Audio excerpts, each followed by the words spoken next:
Hey everyone, it's Brian here from Massey's Main Entertainment. We're coming back at you again this week, jumping into our Building the Perfect Album series, and we made it all the way to 1993. We're very excited about being in the 90s, and it's a little challenging it's completely different styles of music out there now, so it's kind of challenging to balance it out a little bit. Joined today by my buddy Rich Strickler. Going to put a link down below to his channel, and my buddy Doc. Doc took off for a couple of days on vacation, but he came back and time enough to film this video, so we really appreciate it. So what we got going is we're going to be building the perfect album tonight from 1993. Also, we're going to be filming our tandem video from the movies of 1993, top 10. That'll be on Rich's channel. I'll put a link down below to that as well. So if you get an opportunity after you watch the music, please click on the link down below, go over to Rich's channel and check out our ranking of the top 10 movies for 93. Very good year. Movies are getting really good now. Oh. So also, I'm going to have down below our Spotify lists for each one of our playlists for this particular year, and check out our other videos from 1965 all the way up to 1992. So guys, 1993, I felt after 91 and 92, it was a little bit more of a down year. Not a bad year, but a little bit down comparatively. What'd you guys think? Yeah, I agree, Brian. This was the pickings get pretty slim, especially in my wheelhouse for what I'm listening to, and try to expand myself and stuff like that. But it's a narrow looking glass for me on my expansion side of things too. So it's got 12 songs. Very happy with my 12 songs, and one leads to a great thing that I've had ever since that. This is the year of band that I really love comes out. Oh, so. Great. Yeah. Rich? My album's pretty mellow, probably the mellowest one I've done so far. A lot of middle of the road kind of, I wouldn't call it AM radio, but easy listening stuff, stuff that's not too hard on the ears. It's not threatening, just what I chose to pick for this particular year. A lot of the louder, more obnoxious bands I steered away from. I do have a couple of grunge acts in here as well, because it's still fairly new. 91, 92, 93. I wanted to represent that kind of stuff. So pretty decent year. Nothing to write home about, but enough to fill an album for sure. Excellent. And for the viewers out there that doesn't know what AM radio is, basically your father was listening to stuff on 8-track, your mom was listening to stuff on 45. Stuff on 45 is AM radio. So anyway, the order today will be Doc, you're going to be leading us off, and Rich, you're going to go second, and I get to do cleanup today. So Doc, get us rolling, man. Let's go. Here we go. 93, boys. Like I said off the top there, this is the beginning of my relationship with the band Collective Soul, and this is their debut album. And listen, I could have taken a lot of songs off of this album because I like Breathe, I like Good Night Guy, and Sister Don't Cry and stuff. But I'm going to stick with the one that got me into them originally anyway, as much as it's overplayed and everything else. I'm starting 93 with Shine from Collective Soul. Heavy riffs, heavy guitar. Great guitar solo in this tune, man. I know it gets played to death sometimes and probably wore its welcome over the years, but still a good alternative grunge rock kind of sound. And Collective Soul is not a grunge band, and they're more of a guitar playing rock band. And that's going to start my 93, man. Something catchy, great hooks. Always have great hooks. I'll tell you that right now. That's what Collective Soul has. I'm going to follow that up with Nirvana's Heart Shaped Box, man. And this is my favorite Nirvana tune. You might have recognized my omission from, let's say, I don't know, another album that I had no Nirvana, but I'm not a big Nirvana guy. Different reasons for that, but this is catchy, man. This has that grunge slow build in it. It's hey, wait, it's got that. You're into it, man. It's the sound of the early and mid 90s. This is the sound. That's that grunge sound that I like, and it's a sticker, man. I like that tune. I'm going to come in at number 3 with Stick It Out from Rush, right behind it. Wow. Yeah. My boys haven't made an appearance for a while, and I like some stuff through the years that just haven't cut the top 12 for me, but I still listen to and I still like, but maybe the way my albums are set up. But this is a heavy tune. This is a heavy rock song from Rush. It's got great riffs.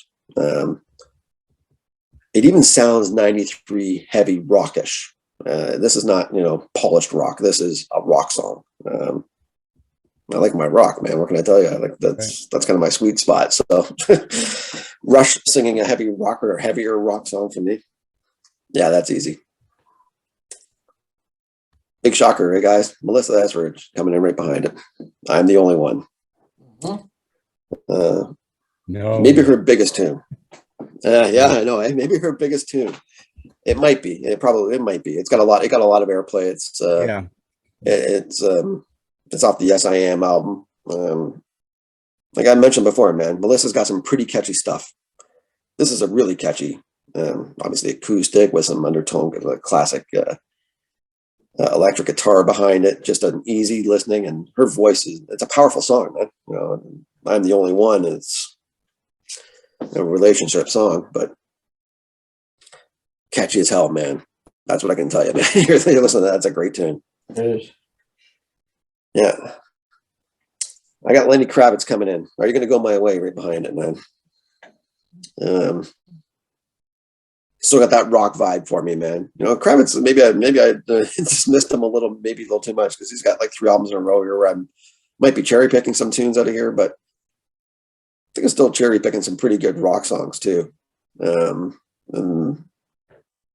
he's got a pretty cool voice too, man. Are you going to go my way, man? Catchy riff. It never has that vibe for me from Lenny Kravitz. Lenny Kravitz always sounds like he should have been a 70s rock star to me. So, or the 80s or something like that. Hey, listen to this, man. A soundtrack tune coming in for me at number 6. I got Big Gun coming in from The Last Action Hero from AC/DC. Big Gun's going to end up my side A. What can I tell you, man? Classic AC/DC riff. Really catchy hooks on this one. It's the AC/DC sound that I love from late 70s, early 80s. That's making an appearance here in the 90s. And like they still catch it once in a while. They've always had the hooks. More of a classic kind of maybe underrated AC/DC kind of tune, man. And play that one twice. You're singing it for a day. Yeah. It's my side A, boys. Wow. Very dark. What's I loved it. I mean, your Lenny, and to think about it, your Lenny pick is a great pick. And that's not even Lenny at the height of his popularity, because he won 4 Grammys in a row between 1999 and 2003 for best rock Really? rock song. So the guy owned. I mean, he's fantastic. Good pick. And of course, now I start to get to see Collective Soul. I know I'm going to see a lot more of them. So. Yeah, that was a no-brainer. The one thing I've learned about working with Doc is how much he likes Melissa Etheridge. I never knew that before we started this. I never knew it at all. I had no idea. That's an interesting surprise.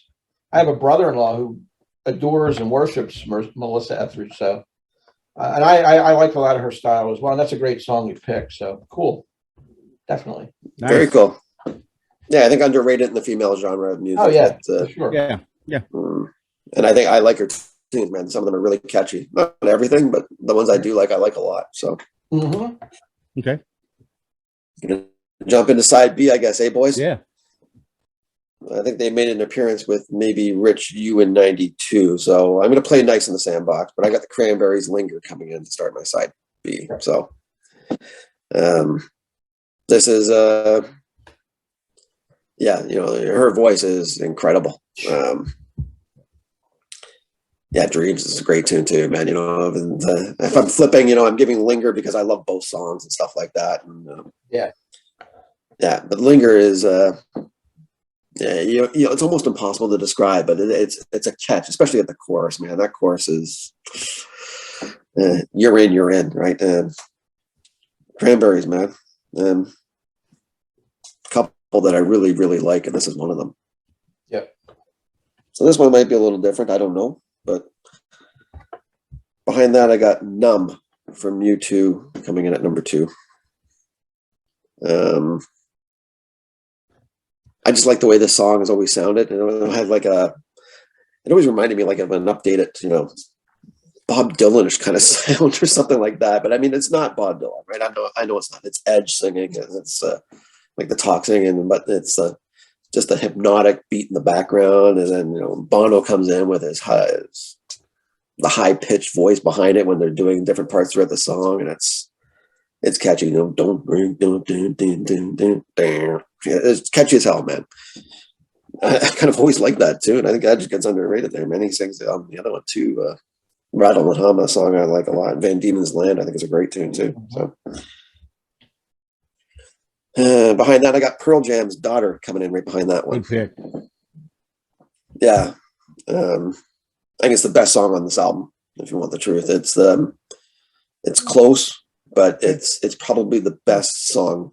Yeah, it's close. I can't say it's a pretty good album, man. It's it is. Pearl Jam's got a pretty good follow up here. If you want the truth, yeah. But Daughter is a different. It shows just a different side of Pearl Jam kind of early, which I like, and it's well written. And Vedder's got a pretty catchy voice, man. And if you like Eddie Vedder's sound and stuff, it sounds great. So I am stealing something from '92 from Brian. I have to, because he took it off the Billboard. I'm taking it off the album, but I got Radiohead's Creep coming in at number 4. So this is my it's a good pick, man. I'm looking at it's a great song, fantastic tune. I love that guitar sound that you mentioned even when I talked to it. This is that grungy, catchy guitar sound. It sounds awesome, but it's still hypnotic, and his voice is hypnotic in that tune, man. And it's a great song. I just love it. Listen, I'm not going to lie to anybody out there. I am not a Radiohead dude, and I've tried listening to OK. I've tried listening to Pablo. I've tried listening to them all. Yeah. 3 times I did the OK, man. I just can't do it.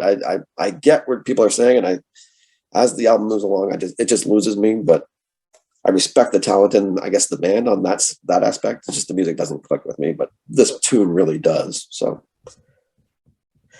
I got Feel the Gold from Sting coming in at number 5, guys.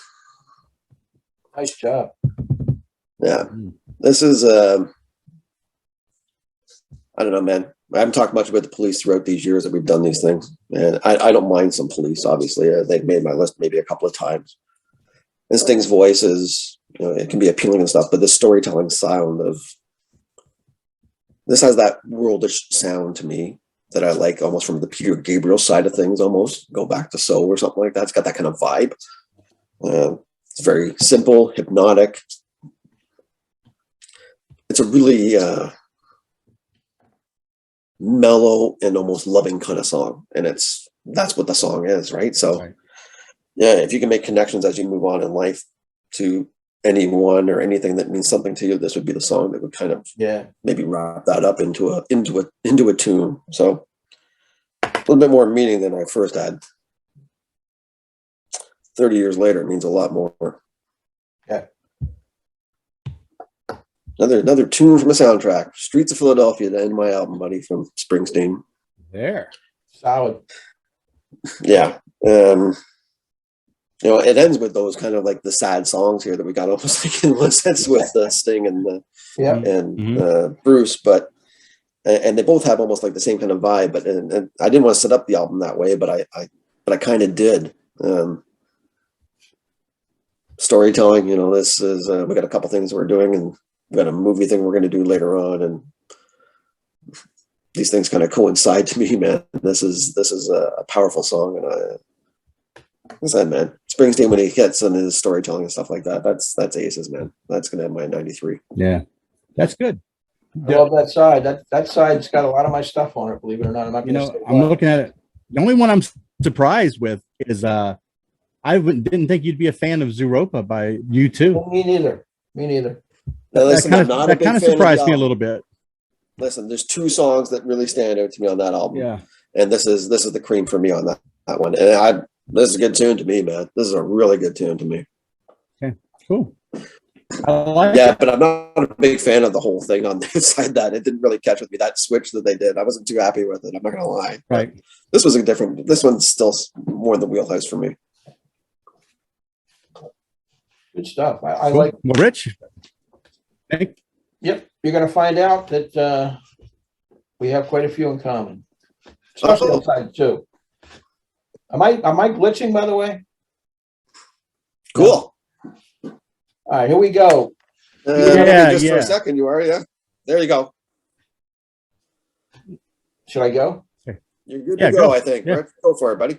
All right, you led off with Collective Soul, one of your A+ bands. I'm going to lead off with one of my favorite songwriters here, Jackson Browne. The title track of I'm Alive. This was inspired by his relationship with Daryl Hannah, which was at its end. And basically he's saying he's alive, even though he went through hell and very tumultuous, up and down, fighting all the time, accusations flying, this and that. But he's reflecting on some of the good times in the relationship, dealing with the fact it's over, blocking out some memories that he doesn't want to deal with. And at the end, he comes out and he's still alive. He can breathe. The album cover shows that where he's coming up out of the water, breathing. I just love the song. I think it's beautifully written, and it returns to form for Jackson, writing about personal stuff after several politically based albums that he had prior to this. So that's kicking off my album. My next tune, Mary Jane's Last Dance from Tom Petty and the Heartbreakers. This was on their greatest hits package, released in '93, released as a single, recorded around the same time as Wildflowers, but they put this out a little bit earlier. Mary Jane, maybe a marijuana reference, not sure. Got that classic MTV video with Kim Basinger as the corpse that he's dragging around and all that kind of stuff. Right. Originally, it was called Indiana Girl because they refer to an Indiana girl in the lyrics, but they changed the title to Mary Jane's Last Dance. So that's my second track. My third song here is one that came out on the album in '92, but the single in '93, and that's REM's Night Swimming from Automatic for the People. I had wonderful song from off the Beautiful album. song. And I just love Michael Stipe's songwriting style, where it's sort of a stream of consciousness. It just flows out of his mouth so easily, and I'm glad to have two songs off Automatic for the People because it's that strong of an album. I had one in '92. This one is the single in '93. An absolutely classic. My fourth track is one that Doc had, Fields of Gold by Sting, off the 10 Summer's Tale album. I think it's a beautiful ballad, very reflecting, soothing music, great arrangement. I like Sting's voice too. A lot of people think it's an acquired taste, but I think it fits the music, especially his solo stuff. It's quite pleasant and nice to listen to. Just as background music. You don't have to take it too serious. It's very pleasing to the ear. My fifth track, this is courtesy of Randy Nelson because I was hurting for a tune. Chris Isaak, Can't Do a Thing to Stop Me. This is kind of a lush, sultry, almost surreal, dreamlike tune. I like the atmosphere of it. Again, a smooth arrangement, very chill. I just really enjoyed Chris Isaak's voice too. I had one a few years ago. What was it, 89 or 90 from, what was the song called? You had Wicked Game. A Wicked Game, which I think is the best song. But this is a lot similar to that. I like it quite a bit. And I'm going to end my side with, like Doc, Streets of Philadelphia by Bruce Springsteen from the soundtrack, the movie Philadelphia with Tom Hanks and Denzel Washington. Nice. Just a lyrically perfect song. It sums up a man going through the epidemic here of AIDS. Very empathetic song, powerful. Won the Oscar for best song and a Grammy as well. So it was a monster song, Streets of Philadelphia. And that'll end side A. Nice. Well, I'm very happy about that Night Swimming song on there. So yeah. And I was glad to get it because I felt bad about leaving even Man on the Moon I left off last time from '92. And Night Swimming was a good opportunity because it was a single released, I think, in the summer of '93. So I wanted to include that here. I really like that. Yeah, I would say I got to do a deeper dive on those singles when they get released, man. That tune I would have had it on my album for sure. Yeah, I mean it's hard sometimes. Yeah, and it was hard for me too because when I was managing the station, I would get the material 6 months before it was released. That's right. And so because we're playing all the songs off of an album, you know, as soon as I get it, and then it's not being released as commercially until like 6 months later. Yeah, later. Yeah. And I'm like, well, you know, we've been playing it all along, you know. So it was hard for me. So I thought Doc might have Mary Jane's Last Dance too. I think he liked some of the petty stuff. But I do. And you know what? That's another one that I missed. Basically because of its greatest hits side of thing. And it's on the greatest hits. That's one reason. That's a tough one. All right. Well, it's good that one of us picked it up, and I'm happy about that. Yeah, it's good up. Fields of Gold was great, and Streets of Philly. So good job there. My side two is a little more diverse here. I went with the Gin Blossoms. Found Out About You, which was kind of a hit. It's an alternative rock band out of Arizona, jangle pop kind of thing. Nice little jam. It's catchy, solid lyrics. It was a single released in '93 off a '92 album, so I wanted to put that there. Next tune up is Linger from the Cranberries. I like this song too, Doc. Right on. That Irish alternative. Cool. Dolores O'Riordan, that voice. We talked about it before, the previous year with that voice. It's like angelic almost. Pulls you in, beautiful, emotional. It's got some strings added to it. So this might be my favorite song of hers, Linger. And you have to let it linger, and you have to it just goes on and on. But I like that Dream song that we had the year before. My third track is from a newer artist, '93, Liz Phair, Never Said, indie rock. A nice little rock tune. I Never Said Nothing. It's got that hook. It's kind of a college girl attitude to it. Lots of hooks and harmonies off the Exile and Guyville album, which was made, I think, in a shoestring budget in Chicago. But it caught on with young people at that time. So that made my album. I like that song. I like the whole album, actually. My fourth track is from the Counting Crows, Round Here.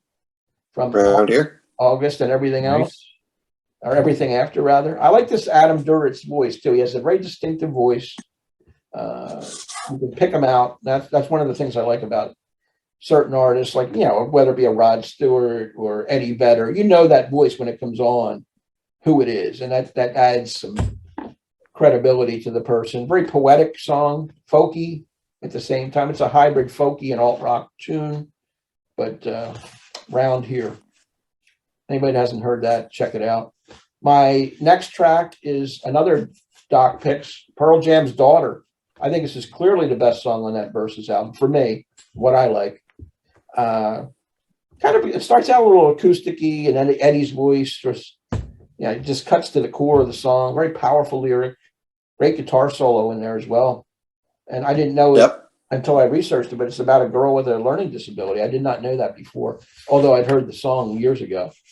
And that's what most people say. It's about a girl with a learning disability. Don't call me daughter. Real catchy stuff. I like Eddie Vedder. So it's an unconventional voice, but it's solid. And I'm going to end it with a Nirvana tune, All Apologies. This is the song I took from the In Utero album, because that's the one I really associate with Kurt Cobain, because when he died that week, they played this song on MTV in rotation, like every 20 minutes it was on. All Apologies. That's all you heard. It's basically a troubled artist, tortured. He's bound to kill himself. The man had serious issues. Just a tragic end for who knows how good he could have been. He was just breaking through at the time. Only had 2 or 3 albums and gone. So that's how I ended it. All Apologies. He's sort of saying sorry for leaving so soon, but I'm out of here. Nice. Very cool. Yeah. Look like there's some hits going on there between you two, and I know I've got a hit with Rich there, and with Doc as well. So I think we might be okay on one of these. So yeah, we had 4 of the same, Doc, which was really surprising. Yeah, we did actually. Yes, that was really cool. Cool. All right, Brian. Yeah, very cool. Okay, I'll wrap this thing up here. Leading it off for me from side A, I have the first full-length album from Tool, Undertow. The first single is called Sober. If you ever get a chance to see the music videos, very creepy stop motion photography that they use in their video. James Maynard, James Keenan, breaking into the scene this way. They didn't really have the progressive metal sound that they're noted for nowadays. At the beginning, it's more just of a straight up heavy metal band in this album, but it's a good song. Second track, I've got Heart Shaped Box from Nirvana. I do think it's maybe my second favorite song by Nirvana. Some surreal lyrics here. Like he says, I cut myself on angel's hair and baby's breath. I mean, I think that's kind of an interesting lyric that really doesn't seem to, have any type of something based in reality, but yay, that's great. That's why I love lyrics like that. So I put that there. Number 2. Number 3, trifecta time. I have Daughter from Pearl Jam. I do think it is the best song off of Versus. I like the fact that they didn't feel like they had to sit on their hands and do another album like 10. Versus is completely different than 10, and you'll find that out for Pearl Jam going forward, is that they're not afraid to be something different and experiment each and every album, which I give them a lot of credit for as they move forward. So that's a trifecta for us. Great song. Awesome. Number 4 for me, Rich and I hit on this one, Never Said from Liz Phair. XI and Guy Bill is one of my top 50 albums of all time. It is a album that is supposed to be a track for track answer to every song that's on Exile on Main Street by the Rolling Stones. Never Said is the reply for Tumbling Dice. So it's kind of an interesting thing there. Great. I love her lo-fi blues rock kind of sounds, very gritty, but very, very real. And if you look at pictures of Liz Phair, she looks extremely like Meg Ryan. Take a couple looks at her photos. You'll see what I'm talking about. She looks just like Meg Ryan. Number 5, I've got from Bjork. I've got from her debut album, I've got Human Behavior. If there's an oddball in the music industry in the early 90s, she may be at the top of the list for the way she dressed. But her music was, for me anyway, always felt very melodic and sensual. You could tell that she had a lot of influences from, bands in her homeland of Iceland, like, Sigur Rós and things like that as far as music goes. And she came off of being with a band called the Sugar Cubes in the late 80s. I had some minor hits with them, but she goes on to have massive critical success as a solo artist. And closing out side 1, I got Night Swimming was released in 93. So I went ahead and took Night Swimming off of Automatic for the People. It's my favorite song by REM. It's very simple, but very meaningful lyrics about, lost time, immortality that you face as you go through life, and just a heartfelt song that I think is Mike's voice coming through at its strongest. So that's my side 1. Very strong. Totally. The only one I would never dabble with would be Bjork, but then that's for you to enjoy. But the other stuff, I'm right with you. Good stuff. Yeah, she's an odd one. She's an odd one for sure. Did she have a swan dress or something like that, man? That's what I remember. She had a swan dress she wore to the Grammys one year or something. Just absolutely hideous. Crazy. Yeah. But whatever, Yeah, she's an individual, right? She's an individual. That's right. Yes. And we nailed the trifecta out of the gate there. I like the trifecta. That was the least song I would pick for a trifecta, but it worked. All 3 of us like it a lot. So. Yeah. So this one here, I knew we were not going to hit on side 2 at all, so I don't feel bad about the songs I picked on side 2. First one I have is from Midnight Marauders, the second album from A Tribe Called Quest. This one's called, the actual song's called Midnight. It's Tribe Called Quest is, along with De La Soul, kind of one of the progenitors of jazz rap, where they mixed a mixture of jazz and blues, especially old style jazz and blues with hip hop. Always very positive messages, very, very little in the way of bang them up, shoot them up, or, my hoes do this, my hoes do that type of thing. It's none of that. All very positive messaging, which I really like. Number 2 for me, a band that is not any of those things, Wu-Tang Clan. I've got Cream from their album 36 Chambers. It'd be easier to list hip hop artists who weren't in Wu-Tang Clan, but you got Raekwon, Method Man, RZA, Jizza, Ghostface Killer. I'm trying to remember all the names. I probably can't remember all of them. And then, but they're an enjoyable hip hop band. And this is 36 Chambers is one of the most essential hip hop records that you have to own from the 90s. And Cream is my favorite song off of there. So check it out if you so inclined one day. Number 3, I've got from Candlebox, their self-titled album. I've got You. I could have picked like 3 or 4 songs off of here. Cover Me, Far Behind. I think Chains was also a very popular song off of there. It's funny is that they came out in 93, but their sound, they played off of the grunge sound, but their sound was more like post-grunge. It was very clean. It didn't really have the raspiness and grittiness that grunge did. So it kind of set the tone for how post-grunge bands were going to sound in the later part of the 80s. Very underappreciated band, though. I thought they were a good band. I wish they had more stuff out, but alas, they didn't last very long. So number 4, I've got from the Counting Crows album, August and Everything After. I've got Anna Begins. This is one of those albums where I'll admit I probably like almost every track off of this album. Pretty good album. And I could have picked a lot of different stuff off of here. I mean, you picked Round Here, Rich. I thought maybe somebody was going to have Mr. Jones, right. And Murder of One is a very good song. The Rain King's very good song. Just a very solid album from them. They got a little bit more obscure as they went forward, and I don't think people could latch on to some of the things they were doing in the later 90s, but August and Everything After is a great album.